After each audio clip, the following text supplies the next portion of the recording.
Hey guys, it's Eric and I'm back. Today I'm here to talk to you guys about my top 10 favorite deer rifle calibers of all time. This is my personal list.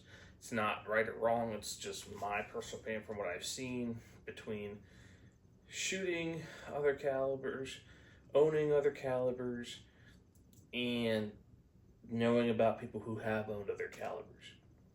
So let's get started on this list. Number 10 on my list is a caliber I own. It is a 300 Winchester Short Mag. Now this is a caliber that packs a wallop, and it is accurate, very accurate out to 300-400 yards. I've shot it out to 200 myself, no problems, tight group. The biggest issue with this caliber is ammo is very, very hard to find. I actually had to wait probably 6 to 8 months when I was out and had to get more. So I basically had to go a year without using it, but it's pretty much exclusively my bear and if I ever want an L-cut gun. So not a huge deal, but number 10 on my list, 300 Winchester Short Mag. Number 9 on the list, 300 Win Mag. I've never owned this, but I have shot it. It does kick hard like the Short Mag, probably a little bit harder to be honest with you. But again, this is something I would personally use for bear or elk over deer. They're on the list because they certainly kill a deer without question, but as much as I like mounts on the wall, I like meat in the freezer too, and you're going to lose a lot of meat using those two. That's why they're towards the bottom of this list for me. So number 9 on the list, 300 Winchester Magnum. Number 8 on this list, probably the slowest rifle cartridge on this list, but I cannot tell you how many hunters swear by this cartridge that I know personally have killed deer without issue with them. It's just they're kind of low on this list because, like the 300 Winchester Short Mag, very hard to find ammo for them, and that is the 25-06. Now, the 25-06, my uncle killed a lot of deer with those. Other people have too.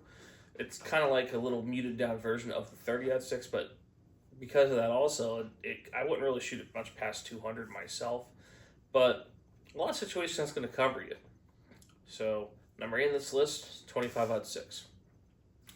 Number 7 on this list for me, the 6.5 Creedmoor. I mentioned the Creedmoor.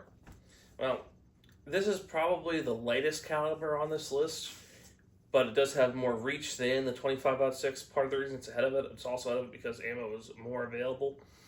But the truth is, people have lost some deer with these, but if your shot placement's good, you won't. But I do like margin for error, so that's kind of why it's not a little higher on this list, but it's still, you can still shoot a 140 grain bullet out of it. So it's not like or 129.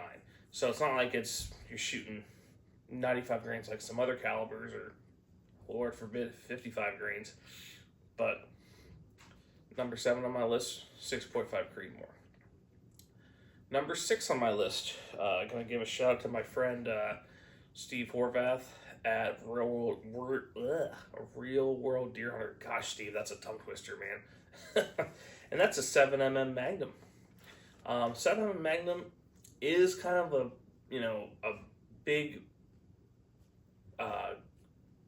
cartridge caliber at packing a punch, but it doesn't quite pack as much of a punch as those 300s, and you can really lower your powder down and not blow up the deer too much. But with that being said, it does give you a lot of margin for error too, which is nice because as great of shots as we are, and which I'm going to talk about this a little later, we don't always make the perfect shot, and that's the reality of the situation. So that puts me at number 6 on the list, 7mm Remington Magnum. Number 5 on this list, a caliber I own, and that is a 7mm 08. In my opinion, and this might be a controversial take, but in my opinion, this is the perfect caliber to start children out hunting. It really doesn't kick that much, and you can just go down to Hornady Custom Light 120 grain rounds for your kids. You're still going to get a bigger punch than some of these other popular kids cartridges that did not make my list. Packs a good punch. I've shot both 150 and 139 grains out of them, bullets out of the 7mm08. Probably lean more towards the 139 grains. I'm probably going to shoot the SST next time I do. But both work, both kill deer. and it doesn't beat you up. So quite frankly, it's a great starter gun, and quite frankly, you could shoot that gun and still be good in most deer hunting situations. So number 5 on my list, the 708. Now number 3 and 4 on this list are cartridges that I've shot but I've never owned. Number 4 on this list, probably the newest cartridge on the list, a little newer than the Creedmoor, I believe. Viewers can correct me if I'm wrong, but I know those are the 2 newest I have on the list. Is a 6.5 PRC. Now the 6.5 PRC pretty much has that long range touch that the Creedmoor has, with a little more punch behind it. A friend of mine, that's his favorite rifle, swears by it. You can really get some high end loading, shooting out to 300-400 yards. Just a great cartridge. Not the most available ammo, probably why it's not higher on my personal list, but you can get them. So number 4 on my list is the 6.5 PRC. Number 3 on this list, probably my next cartridge to get beyond a straight wall cartridge, and that is the 270.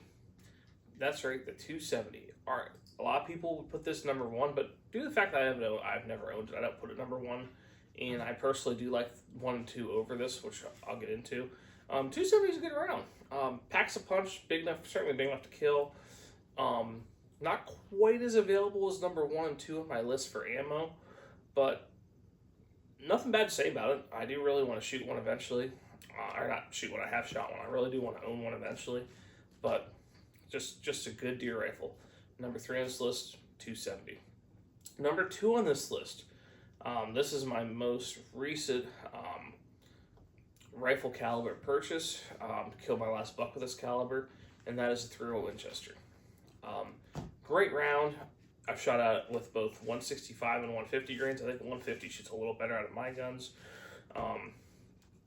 Kicks a little more than 708, but still doesn't beat you up in my opinion. But just very accurate rifle, very accurate cartridge. It may have been called mediocre, but you know what? It gets the job done and can reach out and touch them. So number 2 on my list for whitetail cartridges, the 308. Now number 1 on my list, and at the minimum, it should be top 5 on everybody's list for deer rifle calibers. My number 1 is the 30-06. I've still probably killed more deer with 30-06 than I have with archery equipment, even though I'm more so archery right now. But I've been killing with 30-06 since I was 12 years old. I turned 32 this fall, so you do the math there. What I like about 30-06 the most is it gives you margin for error. You can, again, we strive for that perfect, shoulder, behind the shoulder shot with a rifle. But the reality is, we can be great shots, but it doesn't happen all the time. I've shot deer all the way from the neck to the guts with 30-06 and had very short recoveries with every single one of them. The only exception to that was actually with a perfect double long hard shot, and that was with bad experience with a Remington core lock that didn't mushroom. No blood trail, found the deer 200 yards later. That's the only exception to that rule, and that was a perfect shot. So, get yourself, some Hornady SST, 165 grain ammo. That's the sweet spot. I personally see no reason to go below that. It does kick some, but it doesn't quite kick like those 307 mm Remington Magnums do. But it does kick some. Probably not where you want to start with. I did start with it with a round that was made at the time. The Remington 50% less recoil round, and killed some deer with that. But overall, great gun. Gives you a lot of margin for error, and it really packs a wallop and gives you some short track jumps. So number 1 on my list for my favorite deer rifle calibers is the 30-06. Tell me what you think of my list. Did I forget any? I know a few of them probably get mentioned, and I'm going to do a follow-up video talking about why a couple of those got mentioned, didn't get mentioned, more specifically one. So you have to stay tuned for that. But thanks for watching the video. If you haven't already, please like our channel, like this video, and subscribe to our channel. For those who have already done so, we thank you very much, and we appreciate it.